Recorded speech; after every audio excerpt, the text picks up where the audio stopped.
আদিবাসী সাঁওতাল সম্প্রদায়ের মানুষের কাছে বড় উৎসব হলো বাদনা সহরাই। এই উৎসবটি কালী পূজার পরে বিশেষ তিথি ধরে পূজা অর্চনা করে তার পরের দিন সকাল থেকে উৎসবে মাতোয়ারা হন এই সম্প্রদায়ের মানুষজন। তারা গাছকে দেবতা রূপে পুজো করে আসছেন বহু যুগ যুগ ধরে। উৎসবের আগে সাঁওতাল গ্রামগুলি সুন্দরভাবে সাজিয়ে তোলা হয়ে থাকে। এই উৎসব 5 দিন ধরে পালন করা হয়।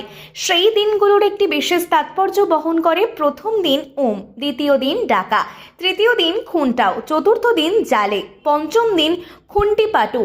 এইভাবেই তারা 5 দিন ধরে উৎসব পালন করেন। সেই রকম বাজনা উৎসবের ছবি উঠে এলো বাঁকুড়া এক্সপ্রেস টিভির পর্দায়। ছাতনা ব্লকের শালডিহা অঞ্চলের জটারডিহি গ্রামের মানুষজন উৎসবে মাতোয়ারা হন। তাদের উৎসাহ দিতে উপস্থিত ছিলেন তৃণমূল কংগ্রেস অঞ্চল সভাপতি মুরলী পাল। তিনি তাদের বাড়িতে গিয়ে তাদের আতিথেয়তা গ্রহণ করেন। এই উৎসব নিয়ে বাঁকুড়া এক্সপ্রেস টিভির মুখোমুখি হয়ে পরমেশ্বর কিস্কু এবং সীতারাম কিস্কু জানান যে আমরা এই উৎসবকে ঘিরে আমাদের আবেগ জড়িত রয়েছে, যা আমরা যুগ যুগ ধরে পালন করে আসছি এবং নতুন প্রজন্মের ছেলেমেয়েরাও উৎসবে সামিল হচ্ছে। দেখুন সেখানকার চিত্র। জনপ্রিয় উৎসব, আমরা ছোট থেকে এই উৎসবের সঙ্গে আমরা সামিল হই। ম্যাক্সিমাম টাইমে আসি, এই গ্রামের সঙ্গে আমাদের একটা গভীর সম্পর্ক আছে। আমরা ম্যাক্সিমাম টাইমে আসি এবং আমরা খুব আনন্দিত হই। প্রত্যেকে বাড়িতে বাড়িতে যাই, আমাদের খুব নেমন্তন্ন করে, আমরা আসি এবং আমরা খুব আনন্দিত মাতারা হই। সরকার বিভিন্নভাবে এই সকল লোকশিল্পীদেরকে বিভিন্নভাবে সাহায্য করে আসছে। এই যে গ্রামটা, এদের একটা আদিবাসী সংগঠন আছে, সেই সংগঠনকে কতটা সরকার সাহায্য করেছে? আদিবাসী মানি মার্শাল গাওতা এনাদেরকে শিল্পী ভাতা দেয় সরকার।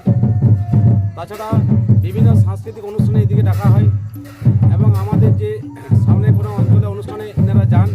এনাদের খুব নাচের টিম ভালো এবং এরা উৎসব মাতারা এদের জল জমি জঙ্গল, আদিবাসীদের অগ্রাধিকার, সামনে এদের জঙ্গল আছে এবং জমি, সেইখানে এনারা চাষবাস করে এবং জীবিকা নির্বাহ করে। এরা সমস্ত সব কৃষিজীবী মানুষ এবং এরা এই উৎসবের সময় খুব 3-4 দিন খুব আনন্দের সঙ্গে দিন কাটান। আপনার নাম? আমার নাম মুরলী পাল, শালডিহা অঞ্চল তৃণমূল। এই পরবটা আমাদের এত বড় পরব, এই পরবটাকে আমাদের হাতির সঙ্গে তুলনা করা হয়। একটা বনের জন্তু যেমন হাতি সব থেকে বড় একটা প্রাণী, সেরকম আমাদের আদিবাসী সমাজের এই সরাই পরবটা মানে এই হাতির সঙ্গে তুলনা করা হয়েছে। এটা সব থেকে বড় পরব আমাদের, ঠিক আছে। তো এই পরবটা আমাদের কিছু কিছু জায়গায় দেখা গেছে কার্তিক মাসের দিকে হয়, আবার কিছু জায়গায় দেখা গেছে পৌষ মাসের দিকে হয়। তো ম্যাক্সিমাম জায়গায় কার্তিক মাসে হয় এই অনুষ্ঠানটা হয়। অনুষ্ঠানটা শুরু হয় মোটামুটি একটা কোনো ফিক্সড ডেট নেই, মোটামুটি কালী পূজার পর থেকে এই অনুষ্ঠানটি হয়ে থাকে আর কি। কালী পূজা থেকে শুরু হয়। পরব করার আগে আমাদের আচার আচরণ এই বিষয় নিয়ে আমাদের একটা আলোচনা হয় যে আমাদের সামনে বাজনা পরব আসছে, সেক্ষেত্রে কিছু নিয়মকানুন থাকে, ঠিক আছে। তো সেই নিয়মকানুন মেনে চলি আমরা অনুষ্ঠানটাকে আমরা সেদিনে পালন করি বা মেনে চলি। আর এর আগে আমাদের তেমন কিছু নিয়ম থাকে না। এই যে বান্দনা পরব উপলক্ষে যে আমাদের ইষ্ট দেবতা আছে, ওনাদেরকে আমরা পূজা দিই এবং আমরা তাদেরকে পূজা দিই, কারণে আমরা যাতে সকলে ভালো থাকি এবং এই আশীর্বাদ তাদের কাছে আমরা রাখি, প্রার্থনা করি। আপনার নাম? আমার নাম সীতারাম কিস্কু।